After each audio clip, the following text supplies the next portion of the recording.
Okay, hi guys, and welcome to today's show. Today we are finally going to be doing that duel between two outstanding entry-level aviation watches. In my opinion, the two best aviation watches at their price range. Now, they are very similar. They're both around about the same price. They even weigh the same. And actually, when it comes to wearing them, I feel if you were blindfolded, you wouldn't be able to tell the difference between them, that even the weight is the same. But like everything in life, the devil is in the detail. So we will be dueling the Nighthawk versus the Flightmaster, or the Flighty as I refer to it. Also later we're going to be doing a very special unboxing, a Seiko watch with an incredible link to Seiko's history, commemorating one of the most important achievements historically of Seiko. So that's after the duel. And of course I got to do my wristwatch check. Let me just get nice and close up so you can see it. Now ironically, the more expensive the camera, the more it takes to focus. Come on, there we go, finalmente we get in focus. So my little speedy shumi, I just reviewed it. If you haven't seen it already, have a look back. It's the previous video to this. Absolutely beside it. And I'm kind of matching the little pop of color with my shirt. Is that sad? Is that... I don't know if that's really cool, really sad. Yes, I decide what to wear based on my watch. It should be the other way around, but anyway, whatever. So, wristwatch check done. Let's change perspectives and have a look at this duel. Today we are finally dueling these two amazing entry-level aviation watches from two Japanese legendary brands. Of course, on the left we have the Citizen Nighthawk, which has been lent in by my good friend Tanner. Thank you very, very much, my friend. Apologize it's taking so long, but we had to duel it against the current reigning champion of aviation watches. Well, I shouldn't really call it the reigning champion. It hasn't actually done any duels, but it's very hard to beat the Seiko Flighty, which of course is on the right. And I call it the Flighty, but it's actually the Flightmaster. So this is the SNA411, the Flightmaster from Seiko, one of my all-time favorite watches. So how does the duel work? Well, we compare the two watches. Obviously there are 10 categories. We score each category out of 10, as you see here. As I run down the list, I will move this little tube map. Now you're probably wondering, why on earth have I got a tube map here? It's just it's the perfect size, and also it's kind of horology related with that beautiful gold gilded clock incorporating the tube tunnel where the pendulum swings, which I thought was pretty cool. But anyway, I don't know why I'm talking about that. Yeah, it's the right size, that's why I use it. So this is of course all in my opinion. Feel free to keep your own scores, and please share how you got along in the comments below. You might rate this completely differently, but that is the beauty of having the freedom of speech and your own opinion. So I'm going to try and be as objective as I can. You guys already know that I have a fondness for the Seiko Flighty. However, it is by no means perfect, but we'll get into all of that in just a moment. So both aviation watches, both Japanese companies, both around about the same price, and of course that's why they get both 9 out of 10. 9 out of 10 is well deserved. I'm not going to go into resale value too much because these at the end of the day are just $200 watches. Funnily enough, they do hold their value pretty well all the same. Having said that, so they definitely draw there. There's not really that much differentiation between the two when it comes to value. I think they're both extremely well priced for all the features you get, and quite different features, but we'll get into that in a moment. Right, so moving down to design. I actually gave the edge to the Citizen here. I think the design of the Citizen is a little bit more well thought out. Seiko tends to rush out a whole lot of models, and there's so many models you almost get overwhelmed. Whereas the Citizen, I think time really has been taken to look at all the individual pieces, from the knurling, from the lug guards. from the finishing, from that very unique double scales of that GMT hand. It's just, I haven't seen a design like it. It's very, very unique, and that's why I give it a 9 out of 10, and I think it just nips ahead of the Seiko. The Seiko undoubtedly draws a huge inspiration from the Navitimer, but at the same time kind of holds its own. Its design is great, don't get me wrong, and I get a strong 8 with some very, very unique features. However, there are certain aspects that kind of bring it down. For example, the 21mm lug width, which is just a very annoying lug width. Little things like that. But design, you know, just to remind you, is not the same as style. Style is about aesthetics, how cool it looks. Design is how well it's built to do its job. The Seiko, at the end of the day, still does its job remarkably well.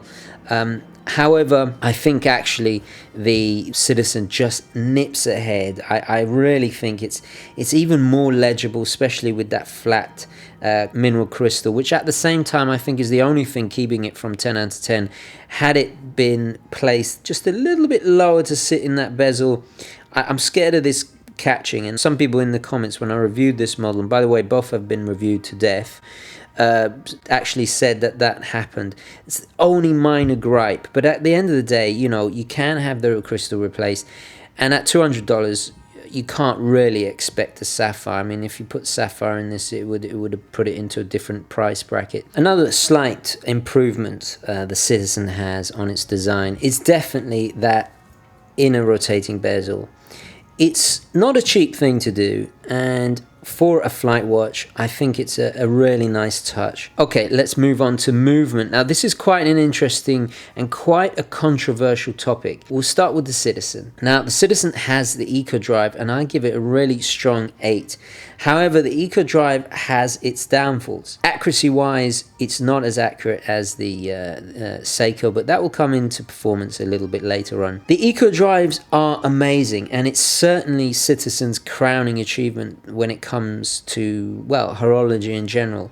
It's their main achievement as far as innovation goes. We get a 20-year life with this movement. However, when the 20 years is up, I've heard it's very difficult to replace the module. I'm not too sure how actually difficult it is, and I have heard of some people having issues with the Eco-Drive. Of course, these are machines at the end of the day. They do go wrong. Don't get me wrong. I think it's a very robust, reliable movement and perfect for a watch like this. However, compared to the Seiko, if we bring in the Seiko is a little bit more proven. Inside we have the 7T62 movement, which is one of Seiko's most popular quartz. This is the chronograph alarm quartz movement, of course, and it has a dual time, a lot more complications. It only has a 3-year battery life, but it's cheap to replace. You just replace the battery and you're off again. And in terms of performance, it outperforms the Citizen by almost double. It's plus or minus 15 seconds per month, whereas the Citizen is plus or minus 30 seconds. I know you're probably thinking, well, that's ridiculous, because at the end of the day, these are essentially quartz pieces, but you know, we have to take in consideration the movement's performance. Also, these have been around quite a while. They're very, very well known for their robustness. The only negative I would say is a bit tricky to set the alarm, but other than that, these are rock solid. At the end of the day, the Eco-Drive's been out for a while, but it's still got to prove itself, like the 7T62 movement from Seiko. So I think the movement goes to Seiko. Oh, and by the way, something I've always neglected to mention, when it's running low on battery, it will skip and tick every 2 seconds, which is a pretty nice little feature. And of course, we have a slight mechanical element in terms of that sweep for the chronograph. Not only that, it's split time, so a lot more complicated. Although we do have the GMT feature, with the Eco-Drive. Okay, moving on to brand history and prestige. Now, there's no doubt about it that the Seiko wins here. Seiko was founded in 1881, making it 135 years old now. Their innovations in the industry, I mean, we just got to mention the quartz crisis, spring drive, you know, the good Grand Seikos, and just the sheer amount of in-house amazing movements that they have. They even make their own balance springs, and I think only Rolex is the only other company to do that. The achievements and technical capability of Seiko is limitless.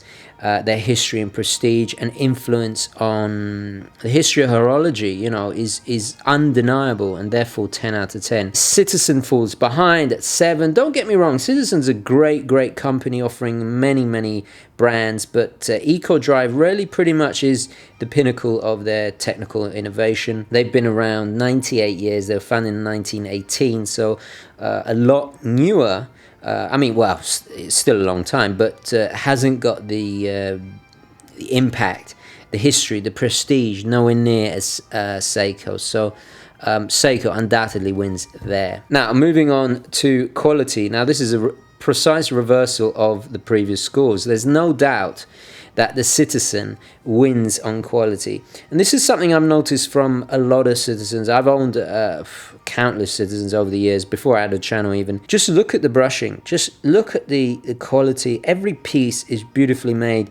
They have far less QC problems, quality control problems, even have got a signed crown. When it comes to the execution, the final product, the Citizen, in my opinion, is always superior. Don't get me wrong, this Seiko here is beautifully made, and there's a lot of quality that's gone into the applied markers and stuff like that, but we don't have the same level of finish. Also, something I've noticed about the Flighty, and I've owned several, there are little quality controls issues always with entry-level Seikos. Something I've never found with a Citizen. Citizens can go wrong, just like any other watch. At the end of the day, these are complex little mechanical things, but I've never ever owned, and I'm talking about, I've owned probably 6 or 7 Citizens in my time.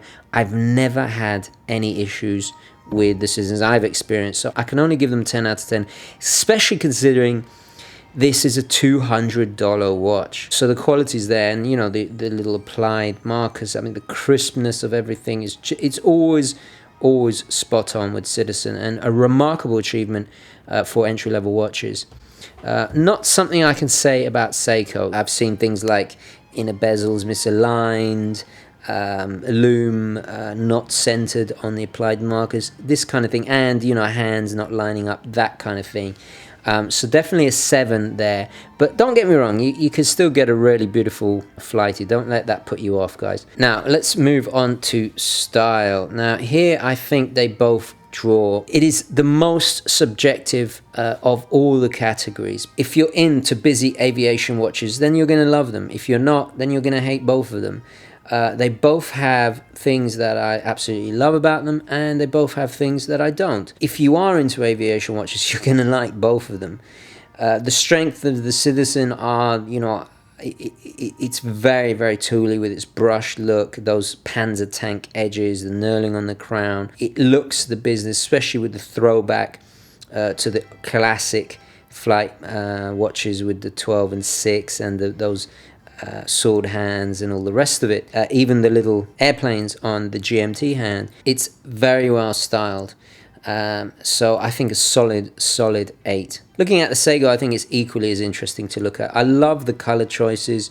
While it doesn't have as much in terms of quality, when it comes to look, there's a lot of detail. I mean, look how those subdials are framed with polished steel, applied Seiko logo, that beautiful rich, almost like a kind of enamel inner bezel there, the crisp lettering of all the detail. I mean, this is something not cheap to do. It's very beautifully done, and I think they really hit a home run stylistically. It is a very handsome piece if you are into aviation watches, obviously. If we just move the second hand, how they match the chronograph second hand to that, to the hand on that subdial, so you know that that is the minutes for the chronograph. Some thought has gone into it, certainly. Okay, let's move on to versatility. Again, quite similar scores. I think they are not the most versatile of pieces, but they do look great in all kinds of different straps, as you can see here. I think the Citizen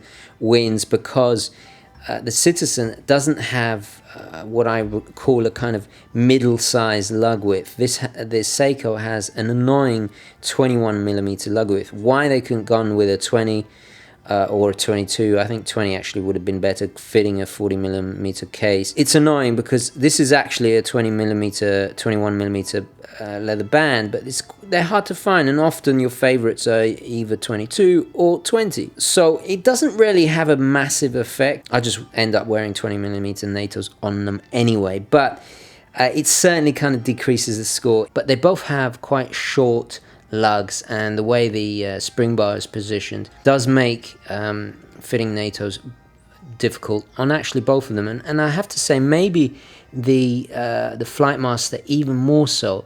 I mean, I criticized the Citizen Nighthawk for it being rather difficult to fit a NATO strap, but in all honesty, I think the Flightmaster is even more difficult, so definitely loses some marks there for versatility. Being so tooly, you're definitely not going to wear this with a suit. It's something for casual or work, or that kind of look. So we're not expecting full marks, but I think actually at the end of the day, the Citizen just nips ahead, mainly due to the less annoying lug width. Okay, moving on to performance.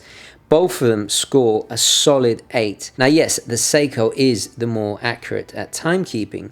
However, the curved hard legs, sometimes kind of people really dislike it.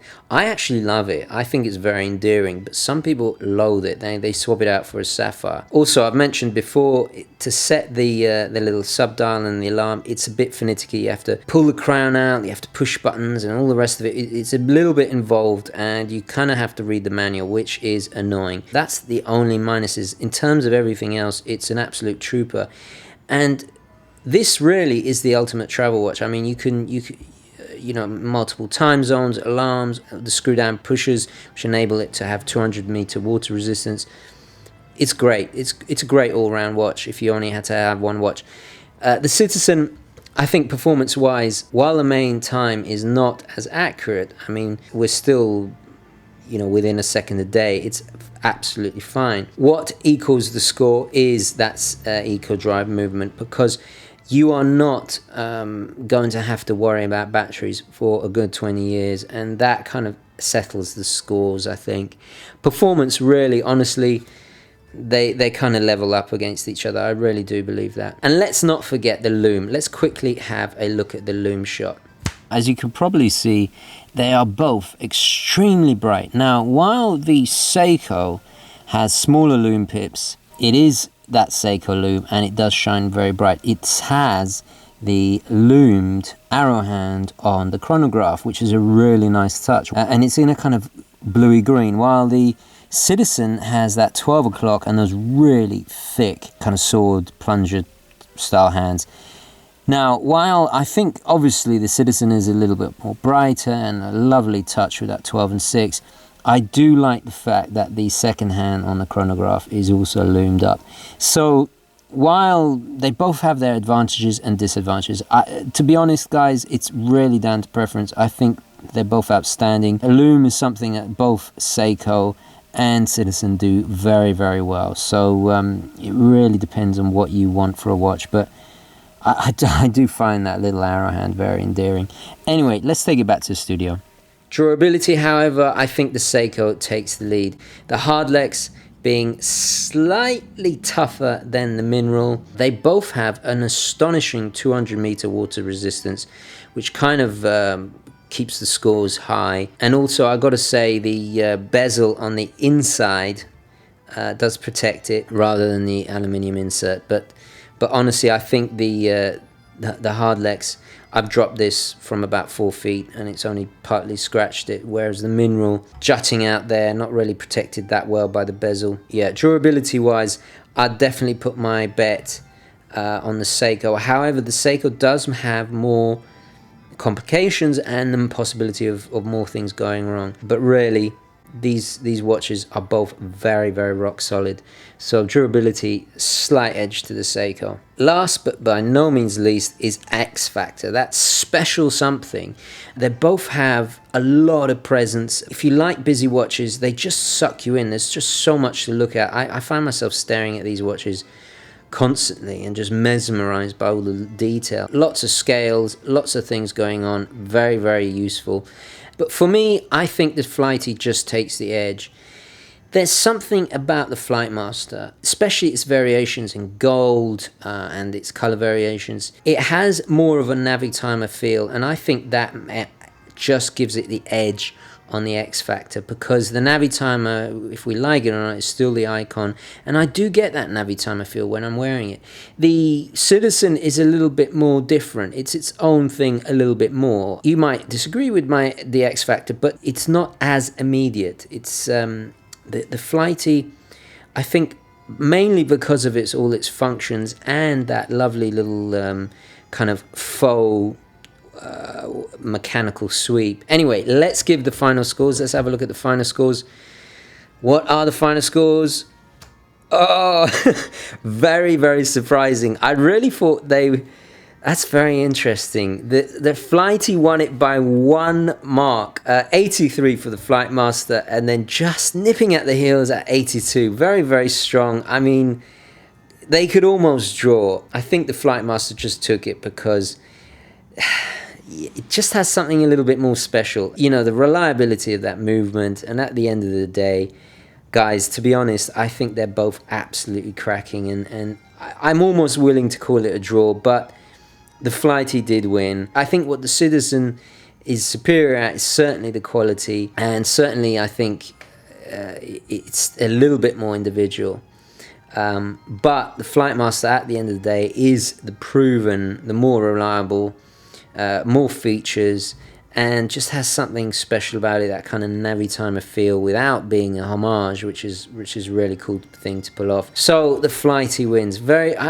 Quite surprised by that. For a second there, I thought the Citizen was going to win. But anyway, let me know what your scores were, if you were keeping scores along. You probably got completely different scores to me, but anyway, very interested to hear that down below. Okay guys, so I'm going to leave it there. Let's take it back to the studio. So what did you think? Did you keep scores along? Comments, queries, questions, opinions, all the rest of it down below in the comments, please. I love hearing your feedback, as always. Now, something completely different. Well, not complete, it's still a watch. It's something a bit different. A historical based re-release from Seiko. Very, very special. And I've got to say a massive thank you for Arthur for making this possible. One of our most esteemed and well-respected patrons. And I dare to say a friend now as well. So let's change perspectives and have a look at this very special, and I think maybe a premiere on YouTube. I'm not sure, but the review certainly will, and I can't wait to review this one. So let's change perspectives again and have a look at this very special unboxing. So we have, what do we have? We have a Seiko and lovely little pocket notebook. Oh, this is going to be very useful. Thank you so much, Arthur. And fantastic, look, urban gentry pencils. Absolutely fantastic. Thank you so much, Arthur. That is pure class. I'm definitely going to give these as gifts to my most esteemed members. Thank you very, very much. There we go. Drum roll, please.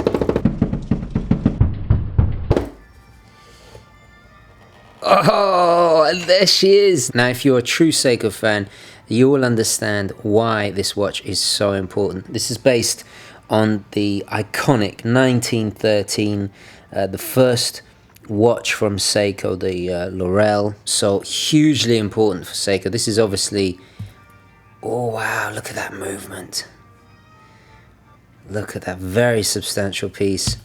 So, oh, look at the blued screws and that red 12 o'clock, a little nod, and actually the whole style is very much based on the 1913 first watch from Seiko. I'll put a picture up here so you can see it side by side, but let's wind her up. Oh, and it's going. Those beautiful blue hands. Look at those blue hands. Look at that. We've got a power reserve. As I'm winding it up, you can see the power reserve there. Oh, this is gorgeous. Very nice strap as well. What have we got at the bottom? We have the date. I always thought that... okay. Interesting. Beautiful second strap. Look at that dial. What kind of texture is that dial? It almost looks like a Oxford shirt or something. Beautiful. I can't wait to review this. Guys, stay tuned for the full review. This is obviously a very significant piece because of its history. What is the reference? This is the SARW025. Presage, of course, a Japanese domestic release, so you have to order it over the internet. But my God, it is stunning. Look at that movement. Look at the beveled edges on the movement. I've got some decoration there. As I said, hugely significant because of its commemorating that first watch from Seiko. 1913, guys. I mean, all the way back then. I mean, look at its styling. Very 20s. Well, pre-20s, but very turn of the century in styling. Gorgeous. Absolute stunning. I can't wait to review this, guys. Stay tuned for the full review. Massive thank you to my good friend Arthur. Let's take it back to the studio. Thoughts, queries, questions, opinions, all the rest of it, you know, the usual stuff down below in the comments, please. Thank you very, very much for watching. Don't forget to like this video if you enjoyed it and found it useful. And as always, guys, I'll catch you in the next one. Okay, ciao.